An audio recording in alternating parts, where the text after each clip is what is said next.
क्या है बुधवार की व्रत कथा? बुधवार की व्रत कथा करने से क्या लाभ होते हैं? क्या है इसका महत्व? जानेंगे हम इस वीडियो में।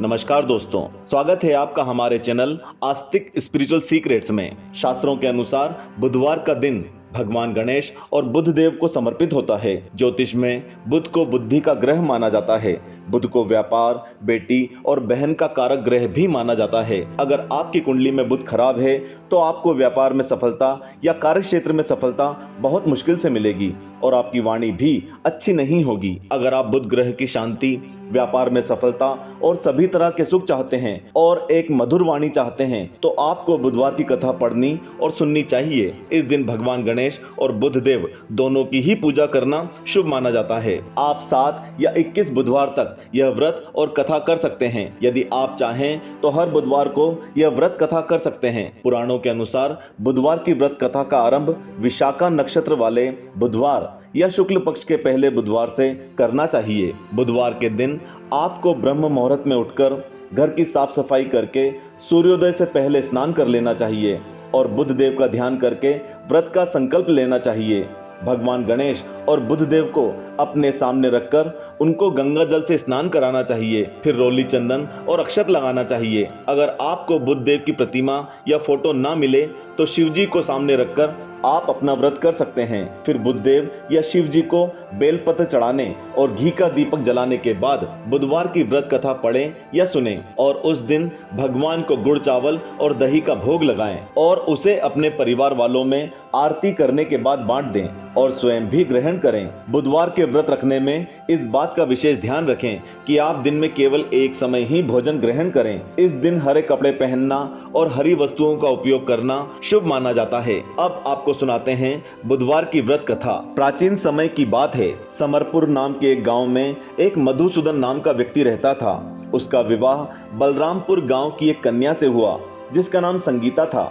एक समय की बात है, मधुसूदन की पत्नी अपने मायके गई हुई थी और मधुसूदन के घर में ज्यादा सदस्य नहीं थे। चूंकि उनकी नई नई शादी हुई थी इसलिए उसको अपनी पत्नी की याद आने लगी और वह उससे मिलने बलरामपुर गांव चला गया, जहां उसको देखकर उसके ससुराल वालों ने उसका खूब सत्कार किया। लेकिन वहां इतने लोगों के बीच मधुसूदन अपनी पत्नी से बात तो क्या, ठीक से उसका चेहरा भी नहीं देख पाया। तो वह निश्चय करता है कि वो कल ही अपनी पत्नी के साथ अपने घर वापस चला जाएगा और वह अपने सास ससुर से कहता है कि आप लोग कल हम लोगों को विदा करने की तैयारी कर लीजिए, हम लोग कल अपने घर को निकलेंगे। इस पर मधुसूदन के सास ससुर कहते हैं कि बेटा कल बुधवार है और बुधवार के दिन किसी भी शुभ कार्य के लिए नहीं निकला जाता है।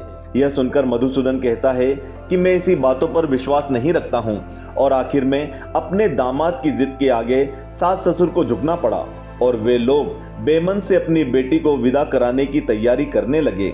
और बुधवार के दिन मधुसूदन और संगीता अपने घर को बैलगाड़ी से चल दिए। कुछ कोस दूर जाने के बाद मधुसूदन की बैलगाड़ी का एक पहिया टूट गया और उसके बाद दोनों पति पत्नी अपने घर की ओर पैदल चल दिए। कुछ देर बाद संगीता को प्यास लगती है तो मधुसूदन उसको एक पेड़ के नीचे बैठाकर जल लेने चला गया और जब वह वापस आया तो उसने देखा कि उसकी पत्नी के पास एक आदमी बैठा है जो उसी की तरह दिखता है और उसने भी वैसे ही कपड़े पहने थे जैसे मधुसूदन ने पहने थे।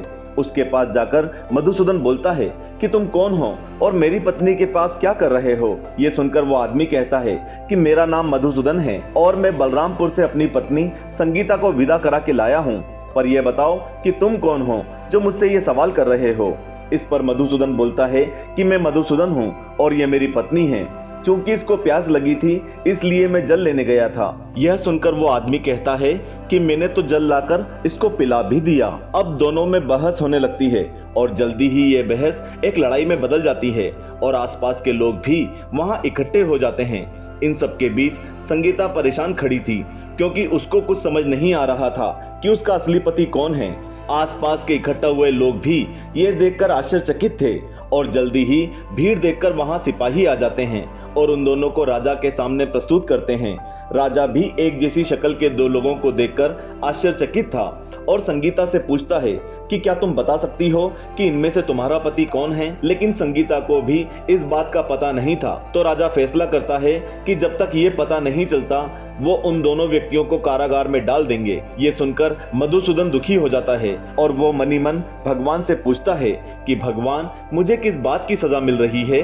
तभी वहां आकाशवाणी होती है जो मधुसूदन से कहती है कि तुझे अपने सास ससुर की बात ना मानने की सजा मिल रही है। उन दोनों ने तुमको बताया था कि आज बुधवार है और बुधवार के दिन शुभ कार्यों के लिए गमन नहीं किया जाता, लेकिन तुम नहीं माने, इसलिए अपमान करने के लिए स्वयं बुधदेव तुम्हें सजा देने वहां आए। ये सुनकर मधुसूदन वहां रूप बदलकर आए बुधदेव से क्षमा मांगता है और कहता है कि वह अब से यह गलती कभी दोबारा नहीं करेगा और यह भी प्रण लेता है कि वह अब से बुधवार का व्रत भी रखेगा। तभी वहां से बुधदेव अंतर्ध्यान हो जाते हैं, जिसके बाद मधुसूदन और संगीता अपने घर को चले जाते हैं और उसके बाद से वे हर बुधवार व्रत रखते थे और कथा करते थे। उसी तरह जो भी बुधवार की व्रत कथा करता है उसको व्यापार में सफलता, वृद्धि और सुख शांति की प्राप्ति होती है। साथ ही उसको बुधवार के दिन यात्रा करने का दोष भी नहीं लगता। तो दोस्तों, आपको यह व्रत कथा कैसी लगी हमें नीचे कमेंट करके बताएं। जय श्री कृष्ण, जय श्री गणेशाय नमः।